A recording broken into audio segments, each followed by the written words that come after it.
Nice try, Rick. But who are you trying to fool? A portrait that shifts, breathes, escapes.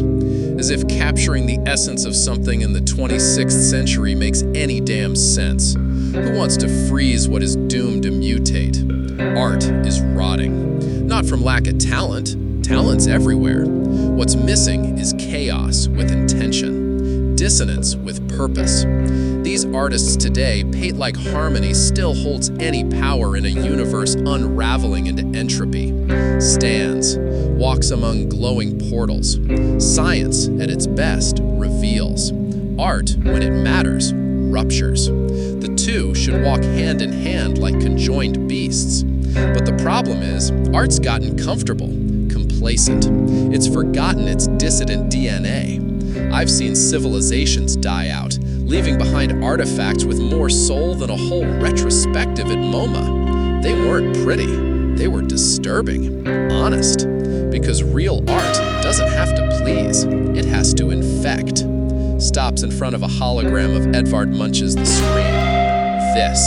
This was art. Not because of the technique, because it screams, and you don't know why. And that doesn't matter, because the scream enters you, scrapes your insides, and stays. Like a memory you never lived, like a trauma with no owner. You know why science wears me down? Because it always demands answers. Art, at least, lets me surrender. It lets something wreck me without having to measure it, quantify it, log it. It lets me be a victim, and that's rare for someone like me. Sits again, stares at the shifting portrait. I made this trying to understand myself. I failed, and that makes it perfect. Because the most honest art fails to say what it meant, but reveals what it didn't know it needed to. Once, in a dead dimension, I found a mural in a cave, an incomplete circle, painted, apparently, with blood. Spectral analysis showed it was made with human stem cells.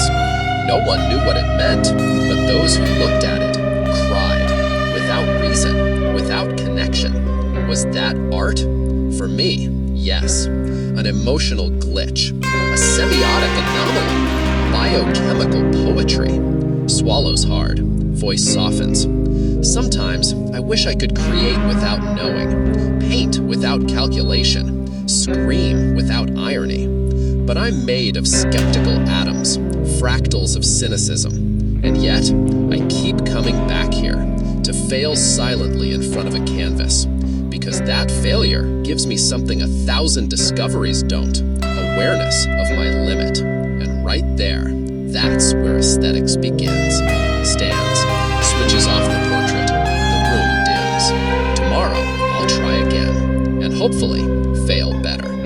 Let me tell you about the first time I drew something. I was 5, or maybe 4. Time's a loose concept when your crib had a particle accelerator under it. Anyway, there I was, chewing on a crayon like it was a neutrino snack bar, and I drew my first line on the wall. Not a smiley face, not a stick figure, a line. A jagged, angry, broken thing. My parents, if you could call those DNA donors that, looked at it like it was a smudge. I remember my mom saying, "Oh, he's expressing himself. How sweet." Expressing. Lady, I was trying to rupture the dimensional membrane of my living room with Crayola. I wasn't drawing, I was warning the universe. I kept drawing. Dead insects, black holes, God vomiting light, a horse with too many eyes. And they sent me to therapy. Which, by the way, if you're an artist under the age of 10 and already in therapy, congratulations, you're probably doing something right. My therapist, Dr. Clevens, thought art would be a healthy outlet, so she gave me watercolor. Watercolor.